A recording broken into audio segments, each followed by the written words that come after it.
அனைவருக்கும் நண்பகல் வணக்கத்தினை தெரிவித்துக் கொள்கிறோம். மிகச்சிறப்பான பட்டிமன்றத்தினை இங்கு ஏற்பாடு செய்திருந்திருக்கிறார்கள் நமது உறவினர்கள். ஒரு சிறந்த வாய்ப்பு.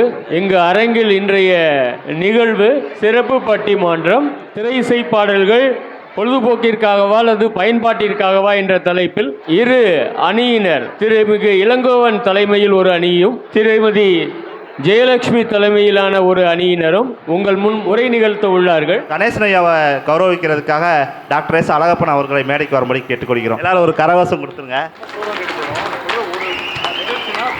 நடுவர் அவர்களுக்கு சிறப்பு செய்யும் பொருட்டு மாமா அவர்கள் நமக்கு கிடைத்த பொக்கிஷம் ஐயா தமிழையா அவர்களுக்கு உங்கள் வருகைக்கு ரொம்ப நன்றி ஐயா. அடுத்ததாக அன்பு சகோதரர் இளங்கோவன் அவர்களுக்கு புது மாப்பிள்ளை மேடைக்கு வந்துட்டார், பொண்ணு மேடைக்கு வந்தாச்சு. தமிழ் அறிஞர் தமிழ் ஐயா அவர்களுக்கு மணமக்கள் சார்பாக சிறப்பு செய்யப்படுகிறது.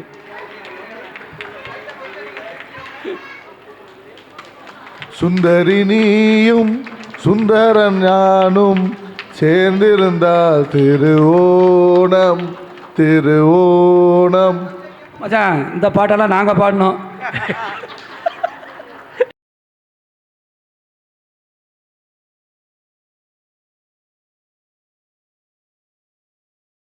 பழம்பாடல் தொடையின் பயனே நரை பழுத்த துறை தீந்தமிழின் ஒழுகுனரின் சுவையே அகந்தை கிழங்கை அகழ்ந்தடக்கம் தொழும்பருள கோயிற்கேற்றும் விளக்கே வளர் சிமைய இமய பொறுப்பில் விளையாடு மிளமென்பிடியே எரிதரங்கம் முடுக்கும் பூவனம் கடந்து நின்ற ஒருவன் திருவுள்ளத்தில் அழகொழுக எழுதி பார்த்திருக்கும் உயிரோவியமே உயிரோவியமே உயிரோவியமே. எரிதரங்கம் முடுக்கும் பூவனம் கடந்து நின்ற ஒருவன் திருவுள்ளத்தில் அழகொழுக எழுதி பார்த்திருக்கும் உயிரோவியமே உயிரோவியமே. மதுகரம் வாய்மொடுக்கும் குழற்காடேந்தும் இளவஞ்சி கொடியே வருகவே. மதுகரம் வாய்மொடுக்கும் குழற்காடேந்தும் இளவஞ்சி கொடியே வருகவே. மலையத்துவசன் பெற்ற பெருவாழ்வே மலையத்துவசன் பெற்ற பெருவாழ்வே வருக வருகவே வருக வருகவே. பேரன்பு கொண்ட பெரியோர்களே, தாய்மார்களே, எனக்கு பொன்னாடை அணிவித்து என்றைக்கும் பெருமை சேர்க்கின்ற தேவகி ஸ்கேன்ஸினுடைய சக்கரவர்த்தி அருமை தம்பி அழகப்பன் அவர்களுக்கு என்னுடைய முதல் நன்றியை வணக்கத்தை தெரிவித்துக் கொள்கிறேன். இப்போ நீங்கள் நினைக்கிறீங்க பொன்னாடை போத்தனாக்கு வணக்கம் சொல்லுவையாக்குன்னு. இல்லை, அவர் எப்போவுமே என்னை அன்பொழுக நேரில் சந்தித்து வணக்கம் சொல்லுவார், வாழ்த்து கூறுவார். பெரிய உதவியாளராக இருக்கிறாரு. அதனால் அவரை நினைவு கூர்ந்தேன். இந்த நிகழ்ச்சிக்கு கதாநாயகர்களாக இருக்கக்கூடியவங்க நம்மெல்லாம் இங்கே வந்திருக்கோம்னாக்கு நம்ம பட்டிமன்றம் நடத்துறதுக்கு வரல. சிறப்பு நிகழ்ச்சி யாருக்குன்னா சஷ்டியப்த பூர்த்தி காணுகின்ற மணமக்களுக்குத்தான். அவர்களுடைய நிகழ்ச்சியை முன்னிட்டுத்தான் இத்தனை சிறப்பு நிகழ்ச்சிகளும் அமைத்திருக்கிறார்கள். அதனால் அவர்களுக்கு நாம் நன்றியும் வாழ்த்தும் சொல்லணும். மணமக்களை நாம் வாழ்த்துவோம். மணமக்கள் பல்லாண்டு பல்லாண்டு பல்லாயிரத்தாண்டு பல கோடி நூறாயிரம் நலமோங்கி செல்வ வளமோங்கி வாழிய வாழிய வாழியவே. கை தட்டிருங்க நீங்கள். அதனாலே மாவண்ணா பூனாளானா காணாத்தினா சென்னகேசவ செட்டியார் அவர்களுக்கும் திருமதி சே ரத்னசுந்தரி ஆட்சி அவர்களுக்கும் நிகழ்கின்ற இந்த 60ஆம் திருமண நிறைவு நாள் இருக்கே, இது ஏன் கொண்டாடுறாங்கங்கிறது ரொம்ப பேருக்கு தெரிந்திருக்கும். இருந்தாலும் நான் எனக்கு தெரிஞ்ச ஒரு தகவலை சொல்கிறேன். இளைஞர்களாக இளம்பெண்களாக இருந்த நமக்கெல்லாம் அவங்க கல்யாணம் பண்ணி பார்த்தாங்க. இன்றைக்கு மணமக்களாக இருக்கிறவங்க இளைஞர்களாக இளம்பெண்களாக இருந்த நமக்கு கல்யாணம் பண்ணி பார்த்தாங்க. இப்போ அவங்க 60ஆம் ஆண்டு நிறைவு பெற்றதுனால அவருடைய பிள்ளைகளாக பேரம்பேத்திகளாக இருக்கக்கூடிய நாம இன்றைக்கு அவங்கள மணமக்களாக பார்க்குறோம். இப்போ மணமக்களாக யாரை பார்க்குறோம்? நம்ம பெரியவங்களை பார்க்குறோம். எதுக்கு பார்க்குறோம்? அதான் ஒரு கேள்வி. எதுக்கு பார்க்குறோம்னா, இப்போ தம்பி சாமிநாதன் இருக்கிறது சுவாமி மலை. தகப்பனாருக்கே பாடம் சொன்னோர் சாமியை. அந்த சாமி இருக்கிற கோயிலில் படிக்கட்டு 60 படிக்கட்டு. திருத்தணியில் இருக்கிற படிக்கட்டு 365. தில்லையில் இருக்கக்கூடிய சிதம்பரம் கோயிலில் பஞ்சாட்சரப்படி 5, நமச்சிவாயப்படி 5 படி ஏறினா நடராச பெருமானை தரிசிக்கலாம். அது பஞ்சாட்சரப்படி. 60 படி ஏறினால் சுவாமிநாதனை தரிசிக்கலாம். சுவாமி மலையிலே, திருத்தணிகை மலையிலே வள்ளி தெய்வயானை சமேத முருகப்பெருமானை தரிசிக்கணும்னா 365 படி ஏறணும். அப்படின்னா என்ன தெரியுது? 365 நாள் ஒரு ஆண்டிற்கு வருவது போல 365 நாளும் நான் நாள்தோறும் உன்னுடைய சன்னிதானத்துக்கு வருவேன். 365 நாள் நீ என்னை காவல் காத்துக்கிட்டே இருக்கணும்னா கடவுள்கிட்ட நம்ம வேண்டுதல் வைக்கிறோம். அப்போ 60 படி எதுக்காக வச்சிருக்காங்கன்னா, தமிழ் ஆண்டுகள் 60. பராபவ, விளம்பி, சௌமிய, மன்மத, நந்தன 60 சொல்லிக்கிட்டு இருந்தால் அப்புறம் மரம் வாசித்த மாதிரி ஆகிப்போகுது. அதனால் 60 மரம் நல்லது கொண்டு வந்தார். அதனால் அந்த ஆண்டுகள், இந்த 60 ஆண்டுகள் முடிஞ்ச உடனே 61வது ஆண்டில் 60ஆம் கல்யாணம் காண்கின்றவருடைய பிறந்த ஆண்டு வந்துடும். இப்போ நந்தன ஆண்டில் பிறந்தவர் 60வது ஆண்டு கழிக்கிறார்னா அடுத்து வர்றது நந்தன ஆண்டு தான். அப்படின்னா இந்த காலர் சுழற்சியிலே பணமக்களாக இருக்கின்றவர்கள் 60 பெருக்கிக்கிறோம். இப்போ 60ஆம் கல்யாணம் நடத்துகிறவங்க 120ஆம் கல்யாணம் நடத்தணும். அதுக்கப்புறம் 180ஆம் கல்யாணம் நடத்தணும். அடேங்க அப்பான்றக்கூடாது. வாழ்ந்திருக்கிறார்கள். ஸ்ரீரங்கம் போனீங்கன்னா ராமானுஜாச்சாரியாருடைய தானான மேனி இருக்கு. தானான மேனினா அவராகவே உட்கார்ந்து இருக்கிறதுன்னு அர்த்தம். அவருடைய பூத உடம்பு அங்கே பாடம் செய்து வைக்கப்பட்டிருக்கிறது. கோவாவிலே ஒரு பிசப்பினுடைய உடம்பு வைக்கப்பட்டிருந்தது. மாஸ்கோவிலே லெனினுடைய உடம்பு இன்றைக்கும் பாடம் செய்து வைக்கப்பட்டிருக்கிறது. இதெல்லாம் புதுமை. ஆனால் 1000 ஆண்டுகளுக்கு முன்பாகவே திருவரங்கத்திலே ராமானுஜாச்சாரியாருடைய உடம்பு இன்றைக்கும் உண்மையான முடியோடும் உண்மையான நகத்தோடும் இருப்பதை போய் பார்க்கலாம். அவர் ஜீவித்திருந்த ஆண்டுகள் 120. 4000 திவ்ய பிரபந்தம் என்ற 4000 பாடலையும் ஆழ்வார் திருநகரி என்று சொல்லக்கூடிய திருக்கூறுகூரிலே உரங்காப்புலியின் கீழ் இருந்த நம்மாழ்வாரிடத்திலே பட்டோலைப்படுத்தி கொண்டு வந்த நாதமுனிகள் காட்டுமன்னார் கோயில் என்று சொல்லக்கூடிய வீரநாராயணபுரத்திலே தோன்றிய அந்த பெருந்தகை வாழ்ந்த ஆண்டுகள் 150 ஆண்டுகள். 150 ஆண்டுகள் 120 ஆண்டுகள் நம் கண்ணெதிரே வாழ்ந்திருக்கிறார்கள் என்றால், இன்றைக்கு விழா காணுகின்ற இவர்களும் 120 ஆண்டுகளும் வாழலாம், 180 ஆண்டுகளும் வாழலாம். விழாவிற்கு வந்திருக்கக்கூடிய அத்தனை பேருமே நீங்களும் அத்தகைய வாய்ப்பினை, பேற்றினை, வரத்தினை பெற வேண்டும் என்று இந்த குழுவின் சார்பிலே உங்களை வாழ்த்துகின்றோம். வாழ்த்து ரொம்ப பெருசு. எப்பவுமே வாழ்த்தணும். நல்லா இருப்பா, தொழில் நல்லா நடக்குதா, படிக்கிறியா, ஏமா பிள்ளை குட்டிகள் எப்படி இருக்கு? பிள்ளைகள் மட்டும்தான் இருக்கு, குட்டிகளே கிடையாது. இப்போ குழந்தைகளே பெறமாட்டேன்றாங்க. ஏன் பெறமாட்டேங்கிறாங்கன்னு தெரியலை. இப்போ தமிழ்நாட்டினுடைய மக்கள் தொகை 8.5 கோடி. இதில் 4 கோடி தமிழர்கள், 4.5 கோடி வெளியாட்கள். 1975 4 கோடி, இப்போ 2026 4 கோடி. அப்படி என்றால் தமிழர்கள் பிள்ளை பெற்றுக்கொள்ளவில்லையா? பெறுகிறார்கள். 1 அல்லது 2 போவது போக வருவது சமமாகவே இருக்கிறது. எண்ணிக்கை பெருகவே இல்லை. ஆகையினாலே வருகின்ற தலைமுறை மக்களுக்கு நாம் சொல்லுவது, மக்கள் தொகையை பெருக்குகின்ற தேசிய பணியை, தெய்வீக பணியை, இறைவனை நினைந்து நீங்கள் செய்ய வேண்டும். இல்லற வாழ்க்கையில் ஈடுபட்டால் மட்டுமே மக்கள் செல்வம் என்று நினைக்கக்கூடாது. ஆண்டவனுடைய அருள் பதிவு இருந்தால்தான் குழந்தை பேறு கிடைக்கும். ஆகையினாலே ஆண்டவனை நினைந்து மணமக்களாக வருகின்றவர்கள் நாட்டிற்கு தொண்டு செய்கின்ற வகையிலே, நாட்டில் இப்போ பூரா தொகுதி மறுசீலனை செய்கிறாங்க. பீகார், உத்தரப்பிரதேசம், மத்திய பிரதேசத்துலாம் எண்ணிக்கை 3 கோடியாக இருந்தவங்க இப்போ 15 கோடியாக இருக்கிறாங்க. சம்பந்தம் போன்றவங்களாம் பட்டிமன்றம் பேச போயிருந்தோம். அப்படி பேச போயிருக்கிறப்ப ஒரு பையன் ஐயாவுக்கு போடுன்னு சொல்லிட்டான். எல்லோரும் சத்தம் போட்டுட்டாங்க. சத்தம் போட்டவுடனே பார்த்தா பெரியவங்க ஆண்களும் பெண்களும் 50-60 பேர் தான் இருந்தாங்க. அந்த கூட்டத்தில் இருந்த ஆண் குழந்தைகளும் பெண் குழந்தைகளும் 500 பேர். 500 பேர் அங்கே இருக்கிறார்கள். அங்கே இருக்கிற உறவினர்கள் கொஞ்சம் வீட்டில் இருந்திருக்கலாம். பெரியவங்க ஒரு 50-60 பேர் தான் இருக்கிறாங்க. ஆச்சரியப்பட்டு போனோம். இன்றைய பேச்சாளர்களெல்லாம் என்னுடைய பள்ளியிலும் பிற பள்ளியிலும் படித்த மாணவர்கள் பள்ளிக்கூடத்தில் ஐயா பேச்சை கேட்ட மாதிரி வெளியில் எங்கேயுமே கேட்க முடியலையே. அவரை கூப்பிட்டுக்கு வந்து மேடையில் உட்கார வச்சு 2 பாட்டு பாட சொல்லி 5-6 பேச்சு பேச சொல்லி கேட்டு மகிழ்வோம் சொல்லி என்னை கௌரவப்படுத்தியிருக்காங்க. ஏதோ நான் இமாலய நடுவராக்குன்னு சொல்லி நீங்கள் யாரும் பெருசாக நினச்சிக்கிட்டு இருக்கக்கூடாது. உங்களில் ஒருவன், இவர்களில் ஒருவன், இவருடைய அன்பினாலே நனைந்திருக்கக்கூடியவன் நான். ஆகையினாலே என்னுடைய ஆரம்ப காலம் ரொம்ப சாதாரணமாக கிளம்பி நான் ஆசிரியர் பணியை சரியாக செய்தேன் என்பதற்கு அடையாளம் இன்றைக்கும் உங்களிடத்தில் பேசிக்கொண்டிருப்பது தான்.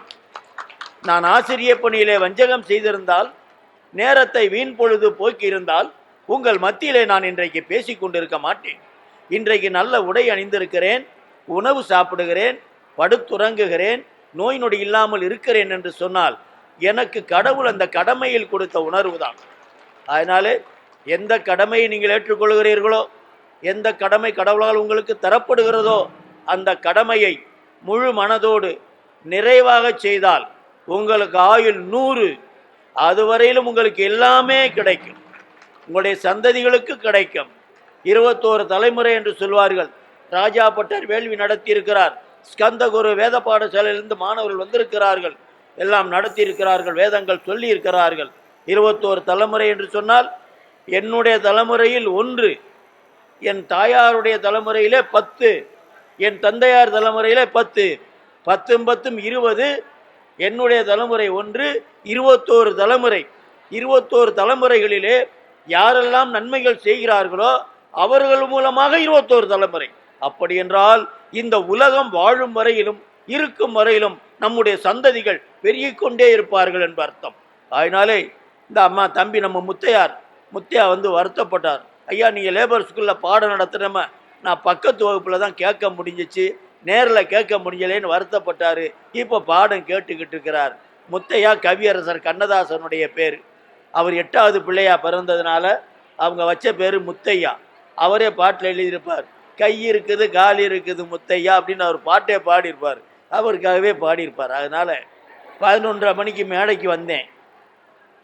மரங்களை பற்றியெல்லாம் பேசி கார்த்திகேயன் விளக்கம் சொல்லி இந்த மேடையை நமக்கு கொடுத்தப்ப மணி 12. நீங்கள் என்ன நினைக்கிறீங்க? மணி 12 ஆச்சா? ஆத்தாடி பஸ்ஸு போயிடும், அது போய் நீங்கள் எந்திரிச்சு போயிடாதீங்க.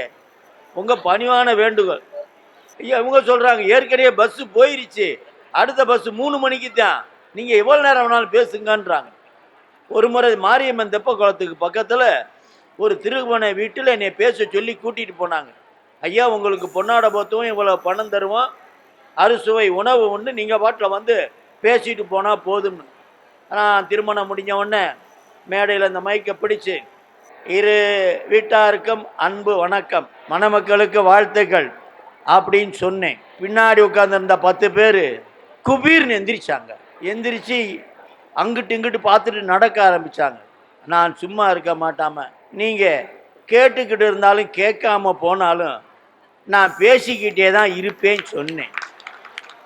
அதில் 10 பேரில் ஒருத்தர் திரும்பிக்கிட்டு, நீ பேசினாலும் பேசாமல் போனாலும் நாங்கள் போய்கிட்டே தான் இருப்போம்னு போயிட்டார். அதனால் நீங்கள் அந்த மாதிரியான திருப்பணியை செஞ்சிடக்கூடாது. ஏன்னா எனக்காக இல்லை, பூரா நம்முடைய உறவு பிள்ளைகள் பேசுகிறாங்க. நீங்கள் பேசுகிறதா அர்த்தம், உங்கள் மகங்க பேசுகிறதா அர்த்தம், உங்கள் மகளுக பேசுகிறதா அர்த்தம். நான் யாருன்னு கேட்குறீங்களா? நான் தான் உங்கள் அத்தனை பேருக்கும் தொண்டு செய்கின்ற தொண்டரடி பொடியாழ்வார். அதனால் நான் என்றைக்கும் தொண்டு செய்ய கடமைப்பட்டிருக்கிறேன், ஆசைப்படுவேன். மீனாட்சி அம்மன் கோயிலில் பேசுகிறத பற்றி சொன்னாங்க. 12 நாள் திருவிழாவிலே மாசி வீதியிலே அம்மையப்பர் திருவீதி உலா காண்கிற போது அளவாய் சொக்கிற மங்கையர்கண் நம்மையும் இதோ கற்பக விருட்ச வாகனத்திலும் சிம்ம வாகனத்திலும் அருள் பாலிக்கிறார்கள். திரண்டிருக்கக்கூடிய பக்த கோடிகளுடைய அன்பு வெள்ளத்திலே அம்மையப்பரின் அருள் வெள்ளம் கலக்கின்ற நேரம் இது. அப்படி திடீர்னு அந்த மேலே தெற்கு மாசீதி ஓரத்துக்கு வண்டி வந்தவொன்னே, அடேங்க அப்பா, எந்தெந்தண்டி மேலே மாசீதி ஒத்தேடி பாதையாக மாறி போச்சேமே, ஜனங்களுக்கு குதூகலமாயிரும். அதனால் மக்களை மகிழ்ச்சிப்படுத்துவது தான் நம்முடைய வேலை, அவர்களுக்கு தொண்டு செய்வது தான் நமக்கு வேலை. இறைவன் நமக்கு அதற்கு வாய்ப்பை தந்திருக்கானே என்று சொல்லி அதை நான் வரப்பிரசாதமாக ஏற்றுக்கொண்டேன் என்று சொல்லி உங்களுடைய வாழ்த்தும் எனக்கு வேண்டும். அம்மையப்பருடைய அருள் வேண்டும் என்று சொல்லி இந்த பட்டிமன்றத்தை தொடங்குகிறேன். தொடங்குறியா? அப்போ இவ்வளவு நேரம் என்னப்பா செஞ்ச? திரைப்பட பாடல்கள் பொழுதுபோக்கிற்கா பயன்பாட்டிற்கா? எவ்வளோ பெரிய கேள்வி பாருங்க. ஓகோ கோகோ மனிதர்களே, ஓடுவதெங்கே சொல்லுங்கள், உண்மையை வாங்கி பொய்களை விற்று ஒரு படவாருங்கள். ஓகோ கோகோ அப்படின்னு ஒரு பாட்டு. அவன் என்ன சொல்றான்? உண்மையை வாங்கிக்கிட்டு பொய்யை விட்டுருன்றான். நம்ம வாழ்க்கையில் விட முடியுமா? நான் 10,000 ரூபா இப்போ கையில் வச்சிருக்கேன். சாமிநாதன் வந்து 8,000 கொடுங்க, எங்கள் அக்கா பொண்ணு வந்திருக்கு, நான் ஏடிஎம்ல எடுக்க நேரம் இல்லைன்றாரு. 10,000 இருக்குல்ல, நான் இந்த 10,000 என் மனைவிக்கு கொழுந்தியாளுக்கு கொடுக்க கொண்டு போய்கிட்டு இருக்கேன். இந்த 8 எடுத்து பிரித்து கொடுக்க முடியுமா? சாமிநாதன் என்கிட்ட ஏதுப்பா பணம், நானே வாத்தியாருன்னு சொல்லி நான் போயிடுவேன். ஆக சில சமயங்களில் இறைவன் நம்மை பொய் சொல்ல வைத்திருக்கிறான். ஆனால் இதையே பெரிய வாய்ப்பா வச்சு நினைச்சவன கலட்டி விட்டுருக்க கூடாது. பொய் பேசுவது அருவருப்பானது. சாலையில் நடந்து போகிற போது சாணத்தை முடித்து விட்டால் எப்படியோ அப்படித்தான் பொய் பேசுவது. மனிதன் பொய்யை நினைக்கவே கூடாது. உண்மையைத்தான் நினைக்க வேண்டும், உண்மையைத்தான் பேச வேண்டும். அதனால இந்த பாட்டில் குதிரையில் சிவாஜி கணேசன் பாடிட்டு போகிற மாதிரி இந்த பாட்டு வரும்.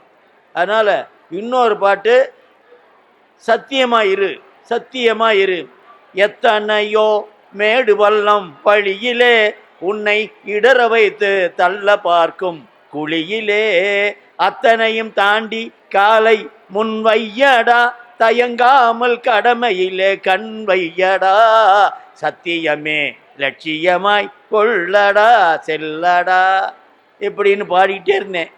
ஏயா உனக்கு வேற பாட்டெல்லாம் தெரியாதான்னு கேட்டான் அவர். இல்லை எனக்கு காதல் பாட்டு தெரியும்னு சொன்னேன். அதை உன்னை பாடு அப்படின்னா, சரி ரொம்பவும் ஆசைப்படுறான்னு சொல்லி நான் ஒரு காதல் பாட்டு பாடினேன். நான் மீனாட்சி பொங்கலில் வேலை பார்க்குறேன்ல, அர்ச்சகர் பள்ளிக்கூடத்தில் பகுதி நேரமாக அந்த மாணவர் எனக்கு வீட்டில் அழைப்பிதழ் கொடுக்கறதுக்காக திரு மீனாட்சி சுந்தரம், திரு கதிரேசன், திருமதி உலகம்மை, இன்றைக்கு மணமகனாக வீட்டில் இருக்கக்கூடிய அந்த மணவாளர், அவ்வளோ பேர் அழைப்பிதழ்ப்பும் கனி வகைகள் நிறைய தாம்பால நிறைய வச்சு அதுக்கு மேலே ஒரு பத்திரிகையை வச்சு எனக்கு நீட்டினாங்க. அந்த நேரத்தில் அவர் இருந்தார். பார்த்துட்டு ஐயா நானும் வருவேன் அப்படின்னு சொன்னார். அவரை கூட்டிகிட்டு வந்திருக்கேன். பிஓவை பாய், பாயின்னா பையன், ஜிஐஆர்எல் கேர்ள், கேர்ளுன்னா பொண்ணு, இந்த பொண்ணை கண்டதும் போதை உண்டாகுதே அப்படின்னார். அந்த பொண்ணு சும்மா இருந்துச்சா?